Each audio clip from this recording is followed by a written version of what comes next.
Probablemente ya sabes que eso de que usamos solo el 10% de nuestro cerebro es un mito, pero aún es un mito bastante difundido y hay quienes lo siguen creyendo. De hecho, hay estudios en donde se ha evaluado en qué neuromitos creen los profesores de lugares como Alemania, los Países Bajos, el Reino Unido y Latinoamérica, y resulta que este mito es uno de los más difundidos y creídos hasta nuestros días. No está muy claro cómo empezó el tema. Algunos dicen que fue después de una entrevista en donde Albert Einstein, más bien a modo de broma, dijo que usaba solo el 10% de su cerebro. Otros señalan a una mala interpretación de otros científicos y también a conclusiones que científicos sacaron en el pasado y que eran aceptables para su época, pero que con el desarrollo de la tecnología y los nuevos descubrimientos se fueron descartando. Como por ejemplo la de Carl Lashley, quien estudió el cerebro usando shocks eléctricos y al ver que había zonas que no reaccionaban, concluyó que esas áreas no tenían ninguna función y las llamó corteza silenciosa.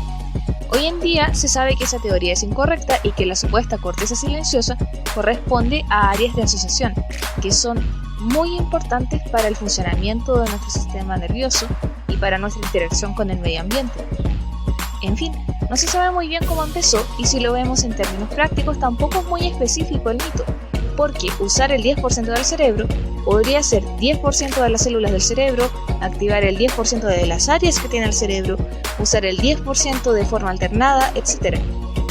El tema es que muchos defienden el mito usando datos científicos que se sacan de contexto o que se desecharon a través de los años.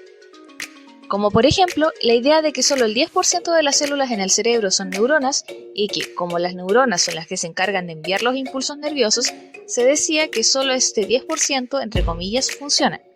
Pero esta idea se descartó hace mucho, porque en el sistema nervioso, si bien hay dos tipos de células principales, las neuronas y las glías, están en una proporción de 1:1, es decir, por cada neurona hay una glía, así que las neuronas no son el 10% de las células que hay en el cerebro. Y por otro lado, las dos son importantes para el funcionamiento del cerebro. Las glías no transmiten las señales e impulsos nerviosos, pero son componentes estructurales importantes y tienen funciones metabólicas, entre otras, muy relevantes sin las que las neuronas no podrían hacer su trabajo de forma eficiente. Otra idea que usan para defender el mito son los mismos estudios de imagenología cerebral, como la resonancia magnética funcional, que muestra las áreas del cerebro que tienen más actividad cuando a la persona se le pide hacer alguna tarea como por ejemplo ver una imagen, mover los dedos, pensar en algo específico, etc. Algunos usan esta información para decir que estos estudios demuestran que solo ciertas áreas del cerebro están activas, pero no es así.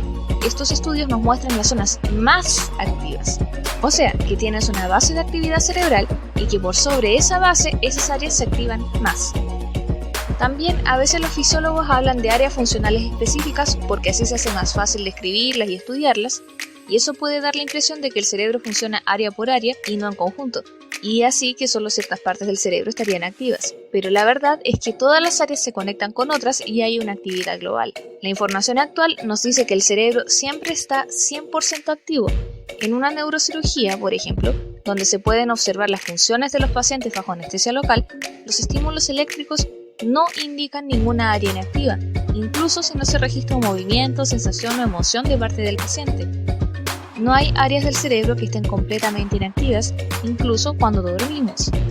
Además, si tuviéramos un 90% del cerebro que no sirve para nada, las personas que sufren daño en el cerebro no tendrían las consecuencias que vemos después de, por ejemplo, un accidente cerebrovascular, una parálisis cerebral o un traumatismo. Y como un último dato, la naturaleza y la evolución no permiten el desperdicio. Y el cerebro, pese a que solamente representa el 2% de nuestro peso corporal, consume el 20% de la energía que tenemos disponible a diario. Y usar tantos recursos en un órgano 90% inútil sería un desperdicio de energía terrible para el cuerpo humano.